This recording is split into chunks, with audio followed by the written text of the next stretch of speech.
Assalamualaikum warahmatullahi wabarakatuh. Salam sejahtera. Hai teman Niken, apa kabar? Semoga hari ini semua dikaruniai kesehatan olehnya. Dengan Niken Tante Sudarmono di sini mengucapkan terima kasih atas kesediaannya mendengarkan YouTube saya. Di YouTube kali ini seperti biasa konten hari Rabu kita membahas mengenai bisnis.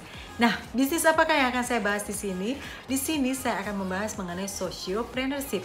Apakah sociopreneurship itu? Sociopreneurship itu adalah lebih menitik beratkan kepada perubahan sosial, ya, jadi perubahan lingkungan sekitarnya, bukan menitik beratkan kepada profit. Jadi kita berharap agar apapun yang kita sentuh menuju lebih baik, bukan hanya mendapatkan keuntungan saja. Contoh sociopreneurship itu misalnya yang sedang saya laksanakan sekarang, yaitu saya bergelut di bidang kesehatan, di mana saya membuat YouTube, saya membuat Instagram, saya membuat Facebook, semua tanpa memikirkan ini dapat profitnya dari mana. Yang penting saya hanya memberikan edukasi mengenai kesehatan. Lalu juga ada contoh lainnya lagi nih, contoh menarik yang dibuat oleh putri terkecil saya, di mana dia membuat sociopreneurship mengenai menyelamatkan kucing-kucing terlantar. Jadi dia membuat suatu bisnis yang mengedukasi masyarakat sekitarnya, memberikan pelajaran kepada masyarakat bagaimana agar caranya supaya jika ketemu kucing terlantar apa yang harus dilakukan.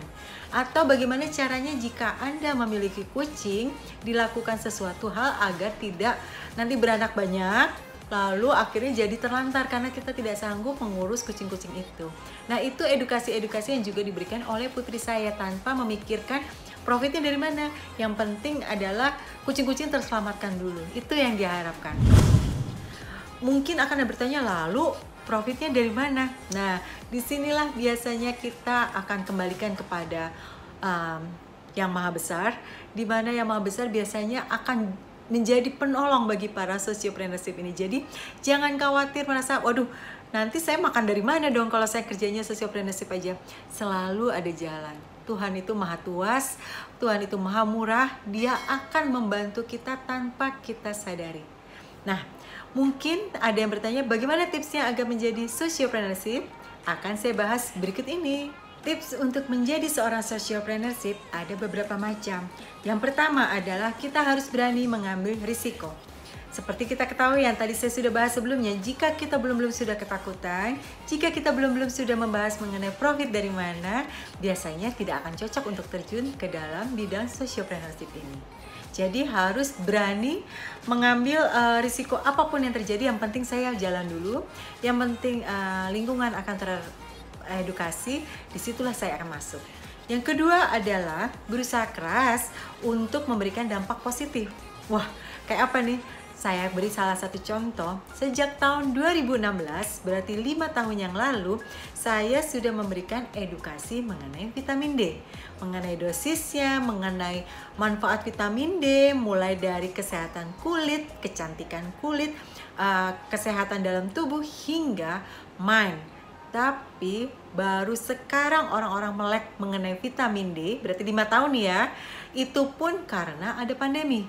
Nggak tahu kalau nggak ada pandemi, mungkin saya masih tetap berusaha sangat keras untuk meyakinkan orang-orang pentingnya vitamin D. Lalu yang berikutnya lagi, kita harus paham atas kebutuhan masyarakat. Tentunya agar masyarakat mulai kita jangan langsung masuk ke bagian yang kebetulan memang masyarakat lagi tidak membutuhkan. Itu akan sulit. Seperti misalnya saya masuk ke bagian kesehatan karena saya lihat makin kesini kita harus makin waspada terhadap kesehatan kita. Ataupun seperti yang dilakukan putri saya, dia melihat banyak sekali kucing terlantar dan dia membuat sociopreneurship mengenai kucing terlantar. Yang berikutnya lagi, inovatif. Sudah pasti. Biasanya sociopreneurship ini masuk ke bagian-bagian yang anti mainstream. Nah, anti mainstream ini biasanya tidak dilirik oleh orang, ya kan? Nah, gimana sih caranya supaya dilirik oleh orang? Tentunya kita harus memiliki ide-ide brilian, ide-ide inovatif untuk agar kita dilirik oleh orang. Yang berikutnya lagi adalah kita harus selalu terbuka kepada kritik, saran, dan feedback. Dimana biasanya anti mainstream ini banyak sekali kritik, ya kita nggak boleh marah, kita harus terima, kita harus lapang dada atau menerima ya mendengarkan dan juga berusaha memperbaiki apa sih yang biar kita bisa mendekati sasaran kita. Nah, yang terakhir jangan lupa kita harus selalu fokus kepada 3P, yaitu people, profit, dan planet. Ya, jadi bagaimana? Mudah kan? Yuk kita coba mulai terjun hal kecil saja dulu, tapi berdasarkan kepada sociopreneurship. Terima kasih sudah berkenan mendengarkan. Assalamualaikum warahmatullahi wabarakatuh. Be beautiful, be healthy, strong, and be successful with Mbak Niken.